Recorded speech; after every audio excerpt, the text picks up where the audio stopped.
आज आपण रथसप्तमीचे जे काही व्रत आहे त्याची पूजा कशी मांडायची हे पाहणार आहोत, त्यामुळे व्हिडिओ स्किप न करता संपूर्ण पहा।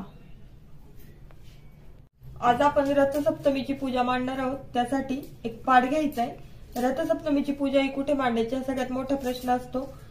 एक तर तुम्ही अंगणात तुळशी जवळ मांडू शकता, परंतु आता गावा ठिकाणी अंगण असतं, तुळस असते, परंतु जर तुम्ही शहरी भागामध्ये राहत असाल तर अंगण नसतं किंवा मग त्यावेळेस मग तुम्ही गॅलरीत वगैरे पूजा मांडली तरी चालेल।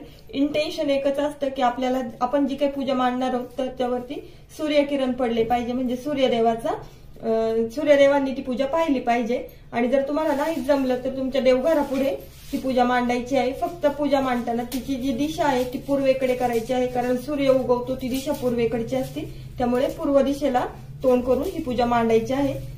पूजा डायरेक्टली खाली मांडायची नाही, असं एक पाट घ्यायचा आहे आणि पाटावरती एक लाल रंगाचं वस्त्र घालून घ्यायचंय। असा एक पाट किंवा चौरंग ठेवून घेतल्यानंतर त्याच्यावरती एक वस्त्र घालून घ्यायचंय। हे देवाचं वस्त्र आहे त्यामुळे लाल रंगाचंच आहे, परंतु जर तुमच्याकडे वस्त्र नसेल तर तुम्ही ब्लाउज पीसचा पण वापर करू शकता। परंतु हा जो रंग आहे तो घेताना उष्ण कलर घ्यायचे, म्हणजेच लाल कलर असेल, पिवळा कलर असेल किंवा मग नारंगी कलर असेल, जे उष्ण रंग दिसतात ते घ्यायचे आहेत। हिरवा किंवा निळा असे जे थंड कलर आहेत ते घ्यायचे नाहीये, कारण आपण सूर्यदेवाची पूजा करतोय, त्यामुळे लाल, पिवळा, नारंगी याच हिशोबाने आपल्याला वस्त्राचा जो रंग आहे तो घ्यायचा आहे। त्यानंतर ह्या पाटावरती आपण तांदूळाची रास घालून घेणार आहोत आणि ह्या राशीपासून आपल्याला सूर्याची प्रतिकात्मक अशी आकृती बनवून घ्यायची किंवा ज्याला प्रतिकृती म्हणतो ती करून घ्यायची। त्यासाठी असे धान्य घालायचे, कुठलंही धान्य घेतलं तरी चालेल जे तुमच्या घरात प्रामुख्याने खाल्लं जातं, परंतु तांदूळ घेतल्याने काय होतं, जे काही आपण जे मांडणार आहोत पूजा ते तांदूळ आहेत ते एक जागी राहतात, तसे बाजरी, ज्वारी जे असतात ते पांगले जातात फार पटकन, त्यामुळे असे तांदूळाची रास घालून घ्यायची आणि त्याला आता सूर्याचा आपल्याला प्रतिकात्मक आकार द्यायचा आहे।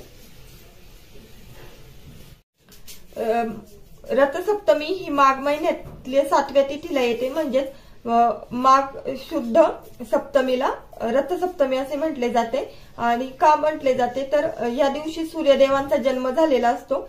आदिती आणि कश्यप यांचा पुत्र म्हणून सूर्यदेवांना ओळखले जाते आणि याच दिवशी त्यांचा जन्म झालाय, त्यामुळे रथसप्तमी ही संपूर्ण भारतभरात मोठ्या उत्साहाने साजरी केली जाते, कारण सूर्यापासून संपूर्ण जगाला उष्णता आणि ऊर्जा मिळण्याचं काम करत असते, किंवा जो ऊर्जेचा स्रोत आहे तो सूर्यदेव सगळ्यात महत्वाचे आहे आणि म्हणूनच आपण रथसप्तमी सेलिब्रेट करत असतो। आता आपण सूर्याची किरण काढून घेणार आहोत।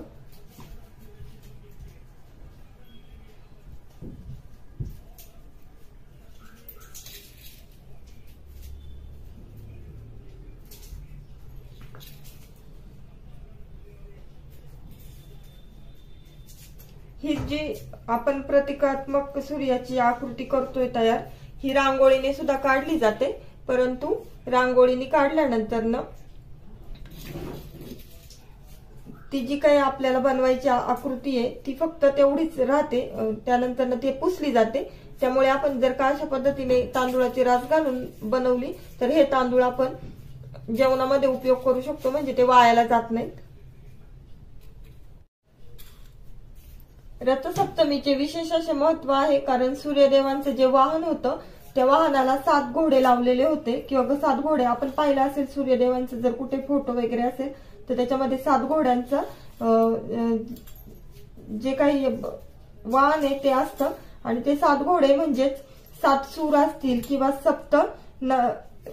7 समुद्र असतील, 7 स्वर असतील, 7 रंग असतील, जे काही शुभ अंक असतो 7 या हिशोबाने असतो, त्यामुळे रथसप्तमी ही यासाठी प्रचंड अशी महत्वाची आहे। अशा पद्धतीने आपली जी काही सूर्याची आकृती आहे ती तर बनवून झाली आहे, परंतु आता सगळ्यात पहिल्यांदा आपण गणपतीचे पूजन करणार आहोत, कारण कुठलीही पूजा ही गणेश पूजनाशिवाय सुरूच होत नाही। त्यामुळे एक सुपारी घ्यायची, तुमच्याकडे जर गणपतीची मूर्ती असेल तर मूर्ती घेतली तरी चालेल, परंतु खूपदा आपण पूजेसाठी सुपारी पुजतो गणपती म्हणून, त्यामुळे गणपतीची जी मूर्ती आहे ते सुपारी आहे ती आपण पूजून घेणार आहोत। त्यानंतर आपलं जे पाणी आहे त्याने अभिषेक घालून घ्यायचा आहे आधी, ओम गण गणपती नमः, ओम गण गणपती नमः, ओम गण गणपती नमः. त्यानंतर पंचामृताने अभिषेक घालून घ्यायचा आहे. ओम गण गणपती नमः, ओम गण गणपती नमः, ओम गण गणपती नमः. त्यानंतर पुन्हा एकदा आपलं जे साधं पाणी आहे त्याने अभिषेक घालायचा आहे. ओम गण गणपती नमः, ओम गण गणपती नमः, ओम गण गणपती नमः. आणि त्यानंतर आपले जे गणपती बाप्पा आहे यांना आसन द्यायचंय आणि गणपती बाप्पांची हळदी कुंकू अक्षता लावून पूजा करून घ्यायची.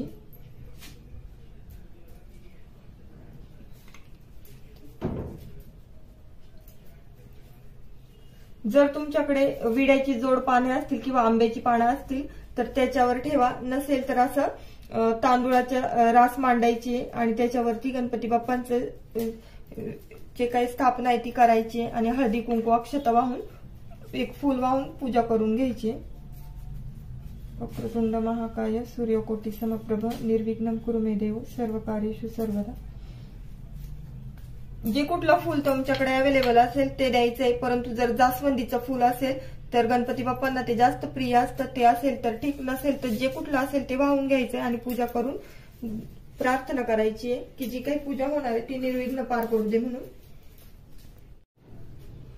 गणपती पूजन झाल्यानंतर सगळ्यात पहिलं तर आपण दीप प्रज्वलन करून घ्यायचंय. दीप प्रज्वलन करण्यासाठी दिव्याखाली थोड्या अक्षता टाकायच्या आहेत आणि त्याच्यावरती दिवा ठेवायचा आहे आणि दिव्याची आणि ज्योतीची दोघींची पूजा करून घ्यायची. दिव्याला आणि ज्योतीला सुद्धा हळद कुंकू आणि अक्षता वाहून पूजा करून घ्यायची आणि एक फूल व्हायचे.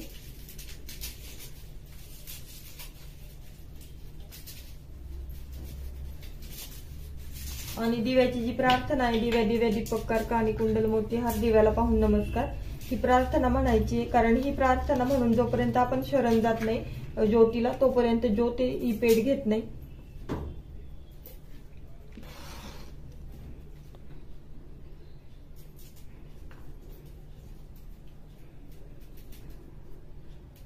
अशा पद्धतीने दीप प्रज्वलन आणि गणेश पूजन झाले, जे आपण प्रत्येक पूजेसाठी करतच असतो तेच आपल्याला रथसप्तमीच्या पूजेसाठी पण करायचं आहे. त्यानंतर सगळ्यात महत्वाचं म्हणजे जो आपण सूर्याची जी काही आकृती बनवून घेतली आहे तांदूळाच्या राशीने त्याची सुद्धा पूजा करून घ्यायची आहे. त्याला सुद्धा हळद कुंकू आणि अक्षता वाहून घ्यायच्या आहेत आणि फूल वाहून त्याची सुद्धा पूजा करायची आहे. आता सगळ्यात महत्वाची गोष्ट म्हणजे ज्यावेळेस आपण सूर्यदेवांची पूजा करत असतो, जर तुमच्याकडे सूर्यदेवांचा फोटो अवेलेबल असेल तर ठीक, नसेल तरी काही हरकत नाही. परंतु सूर्यदेवांच्या फोटो पुढे जे 7 घोडे असतात त्यांनाही खूप जास्त महत्व असतं. त्यामुळे ते जे काही आहे, जर फोटो असेल तर त्या 7 घोड्यांची सुद्धा तुम्हाला पूजा करून घ्यायची आहे. आणि त्यानंतर आपण जे काही संक्रांतीच्या वेळेस ओसा करत असतो ते सामान वापरत असतो, त्यातलं जे जे सामान तुमच्याकडे अवेलेबल असेल ते सगळं ह्या पूजेसाठी ठेवून घ्यायचंय किंवा मांडायचंय. इथे गाजराचे तुकडे आहेत, ह्या वाटाण्याच्या शेंगा आहेत, त्यानंतर ह्या वालाच्या शेंगा आहेत, त्यानंतर ह्या घेवड्याच्या शेंगा आहेत. जे जे आपण ओशासाठी वापरतो किंवा संक्रांतीच्या पूजेसाठी वापरतो त्या सगळ्या गोष्टी आपल्याकडे ह्या पूजेसाठी लागतात. आणि त्यातली एखादी गोष्ट नसेल तरी चालेल, असं काही नाही का ह्याच गोष्टी सगळ्या आल्या पाहिजे. एखादी अर्धी राहिली तरी चालेल, परंतु जर असतील तर त्या आठवणीने टाकायच्या आहेत. त्यानंतर हे ओले हरभरे ज्याला घाटे म्हणले जातात आणि ह्या ओल्या शेंगा आहेत भुईमुगाच्या. त्यानंतर सगळ्यात महत्वाचं म्हणजे तिळगुळ हा सण आहे, तो तीळ आणि गुळ आणि गुळाचा जो मेन सोर्स असतो तो म्हणजे ऊस. त्यामुळे हे ऊसाचे छोटे छोटे जे तुकडे किंवा ज्याला ऊसाचं खांड म्हटलं जातं ते सुद्धा या पूजेसाठी मांडायचे. अशा पद्धतीने आता हे तर झालंय आपले भाजीपाला. आणि यात सगळ्यात महत्वाचं असतं ते म्हणजे तीळ. त्यामुळे थोडेसे तीळ घालून घ्यायचे आणि ही जी काही प्लेट आहे ती अशी पूजेसाठी मांडायची आहे. त्याचप्रमाणे मग अशी ओसामध्ये हे जे आपण गव्हाची ओंबी म्हणतो ती ठेवायची राहिली होती, ती होती म्हणून टाकायची. नसेल तुमच्याकडे गव्हाची ओंबी तर डायरेक्ट गहू असतात आपले रोजचे खाण्याचे ते टाकलेत तरी चालतील. आणि सगळ्यात महत्वाचं म्हणजे तिळगुळ. जर तिळगुळ नसेल तर आपलं साधं गुळ खोबऱ्याचा नैवेद्य असतो, त्या गुळावरतीच तुम्हाला थोडेसे तिळगुळ घालून घ्यायचे. आणि हा जो काही गुळ खोबऱ्याचा नैवेद्य आहे तो इथे मांडून घ्यायचा आहे। त्यानंतर आपण ही सूर्याची आकृती काढून घेतली। त्याच्यानंतर दीप प्रज्वलन केलं, गणेश पूजन केलं, ओसाचं जे सामान होतं ते ठेवलं। सगळ्यात महत्वाचा जो नैवेद्य असतो तो म्हणजे निरसा दुधाचा। जर तुमच्या घरात जे कुठलं दूध येतं त्यात पाणी न घालता ते बाजूला काढून ठेवायचं किंवा तापवायचं नाहीये। असं निरसा दूध आहे त्याला मान असतो, कारण ही अग्निदेवतेची म्हणजे सूर्यदेवतेची पूजा आहे आणि याच्यामध्ये पाण्याचा अंश नसलाच पाहिजे। या हिशोबाने आपण हे जे दूध आहे ते निरसा वापरायचंय। त्यानंतर एक कुठलंही फळ घ्यायचंय आणि ते फळ सुद्धा इथे ठेवून घ्यायचंय पूजेचा प्रसाद म्हणून। त्यानंतर पूजा मांडून झाल्यानंतर आपलं जे पूजेचं वातावरण आहे ते आणखीन प्रसन्न व आल्हाददायक करण्यासाठी आपण धूप किंवा अगरबत्ती आहे ती ओवाळून घ्यायची आहे।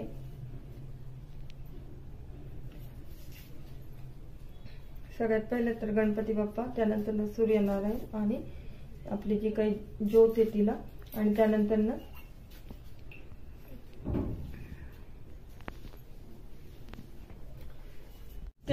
सगळ्यात महत्वाचं म्हणजे ही जी रथसप्तमीची पूजा आहे ही पहाटेच्या वेळी केली जाते आणि रथसप्तमीची पूजा मांडण्याचा एक पंचांगामध्ये टायमिंग दिलेला असतो। ह्या वर्षीचा जो टायमिंग आहे तो पहाटे 5:27 तर 7:09 आहे। त्यामुळे तुम्हाला ही जी पूजा आहे ती पहाटे उठून मांडायची आहे। आणि रथसप्तमीचे जे उपवास आहे ते माघ शुद्ध प्रतिपदेपासून माघ शुद्ध सप्तमीपर्यंत म्हणजेच माघ महिना चालू झाल्यानंतर पहिल्या दिवसापासून ते रथसप्तमीपर्यंत करायचे असतात।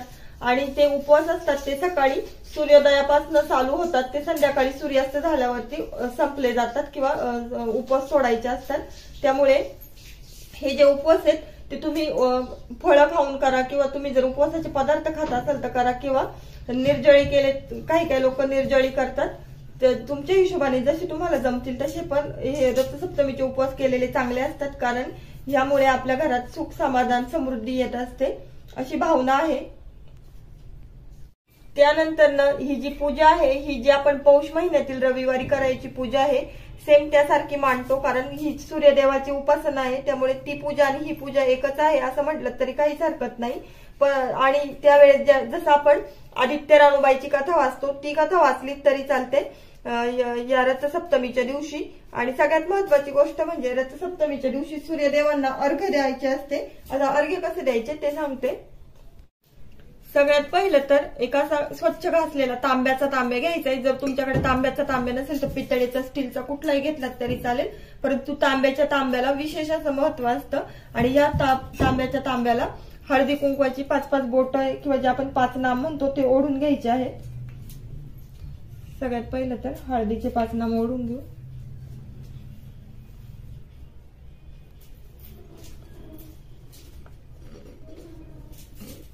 पाच ओढा 7 ओढा तुमच्या हिशोबाने जेवढे तुम्हाला जमतील तेवढे अशा पद्धतीने इकडून सुद्धा ओढून घ्यायचे।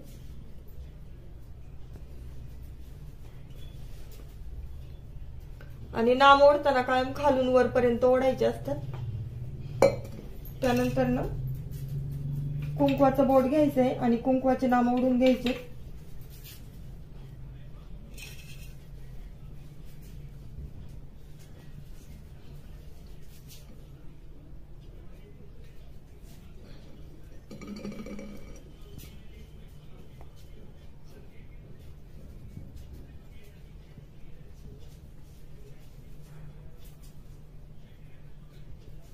आपल्याला माहितच असेल की मकर संक्रांतीपासून चालू झालेले जे हळदी कुंकवाचे कार्यक्रम असतील किंवा तिळवा प्रोग्राम असेल किंवा लहान मुलांचं बोरस्नान असेल हे रथसप्तमीपर्यंत केले जातात किंवा रथसप्तमीपर्यंत करण्याची मुभा असते। कारण जे काही सूर्यकिरण येणारे असतात आपल्याला माहितच असेल की आपल्या शरीराला व्हिटॅमिन डी ची सुद्धा खूप जास्त गरज असते आणि ते जर मिळालं नाही तर आपल्याला त्याच्या व्हिटॅमिन डी ची कमतरता भासली तर खूप साऱ्या आजारांना तोंड द्यावं लागतं। आणि म्हणूनच सूर्याचं कोवळं ऊन आहे ते आपल्याला घ्यावं लागतं प्रत्येकाला। आणि यासाठी रथसप्तमीपर्यंत म्हणजेच जसं आपण भोगीच्या दिवशी संक्रांतीच्या दिवशी किंवा माघ शुद्ध प्रतिपदेपासून रथसप्तमीपर्यंत रोज सूर्याला अर्घ्य देत असतो। कारण वर्षातील हे 7-8 दिवस जरी आपण सूर्यदेवांना अर्घ्य दिले तरी आपल्याला जी काही व्हिटॅमिन डी ची मात्रा भरपूर प्रमाणात मिळणार आहे ती आपल्याला वर्षभर पुरेल इतकी असते। की आणि जी उष्णता आणि ऊर्जा मिळते सूर्यनारायणापासून ती सुद्धा वर्षभर टिकेल इतकी असते। त्यामुळे या 7 दिवसात सूर्यनारायणाची उपासना करण्याला अनन्यसाधारण असे महत्व आहे। आता ह्या आपण ज्या काही तांब्याच्या कलशामध्ये हळदी कुंकवाचे नाव मोडून घेतले आहे, याच्यामध्ये कंठापर्यंत किंवा गळ्यापर्यंत पाणी भरून घ्यायचं आहे।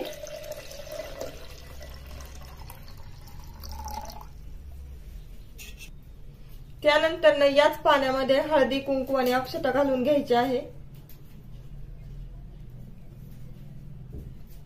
त्याचबरोबरीने कुठलंही एखादं फूल आणि लाल रंगाचं फूल असेल तर अतिउत्तम, नसेल तर जे कुठलं फूल असेल ते फूल घालून घ्यायचं आहे आणि थोडेसे तीळ घालून घ्यायचे आहे।